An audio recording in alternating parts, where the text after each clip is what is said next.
দর্শক দেখেন যে আমাদের এই লিচু গাছটাতে যে মাকড়ে আক্রমণ করছে, যে পাতার নিচের অংশটাতে মাকড়ে আক্রমণ করছে, যার কারণে পাতাটা একটু কুকরানো হয়ে গেছে। যে এখানে দেখেন এই যে এখনো এই পাতাটাতে আক্রমণ করছে। তারপরে এখানে দেখেন, এখানে আরেকটা পাতা, এই যে এটাতে। আশা করি আপনারা সবাই ভালো আছেন। আজকে আমি লিচু গাছের মাকড় যে রোগটা আছে ওইটা নিয়ে আসবো। আমার লিচু গাছে প্রায় অনেকগুলো ডালাতে মাকড়ে আক্রমণ করছে, যার কারণে লিচুর মুকুল আসার আগ মুহূর্তে মাকড়ের আক্রমণ থেকে আমার গাছকে রক্ষা করার জন্য আমি আমার গাছে কিছু কীটনাশক ওষুধ করব, যেমন বায়োটিমেকটা মাকড় পোকার জন্য খুবই গুরুত্বপূর্ণ। মাকড় পোকা রোধে বায়োটিমেকটা অনেকটা কার্যকরী। বায়োটিমেকটার সাথে আমি একতারা স্প্রে করব, একতারা মিক্স করে বায়োটিমেক ও একতারা একসাথে মিক্স করে আমি ওষুধ দিয়ে আমার লিচু গাছে স্প্রে করব। দর্শক চলে আসুন আমরা কীভাবে ওষুধটা তৈরি করি। না, আমরা প্রথমে নেব যে বায়োটিমেকটা আছে, যে বায়োটিমেক, এটা 50 মিলি। আমরা এখানে 20 লিটারের সাথে বায়োটিমেকটা নেব 3 ক্যাপ আমাদের 24 মিলি হবে। তো 20 লিটার পানির সাথে আমরা 24 মিলি বায়োটিমেক দেবো, আর সাথে একতারা স্প্রে করে দেবো। এই যে একতারা, একটা সিনজেন্টা কোম্পানির একতারা 5 গ্রাম,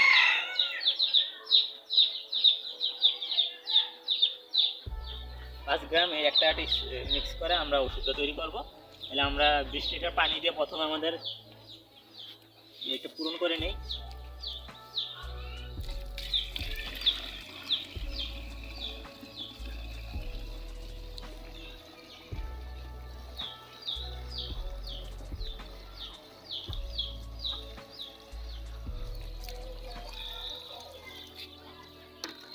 দর্শক আমরা প্রথমে যে বায়োটিমেকটা আছে বায়োটিমেকটা 3 ক্যাপ নিয়ে নিই।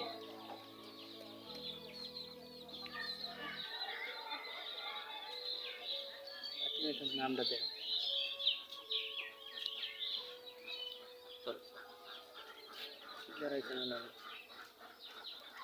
লিখে দিন।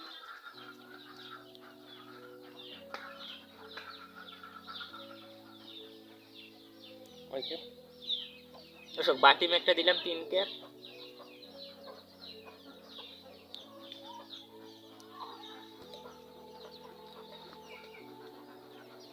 আর এটার প্রাইস পড়বে 90 টাকা 50 মিলি।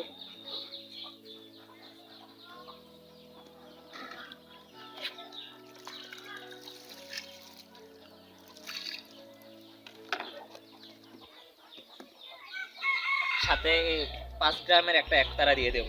একতারা একটু দানাদার জাতীয়, এটা আমরা চাটনিটা তুলে তারপর দিয়ে দিচ্ছি।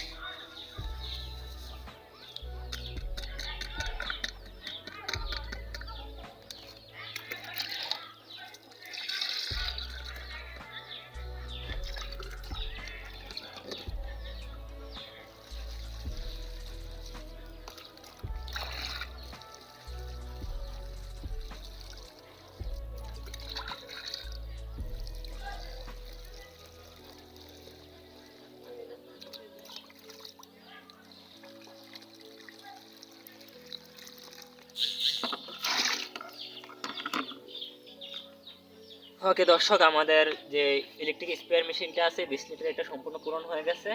আমরা করে দিই।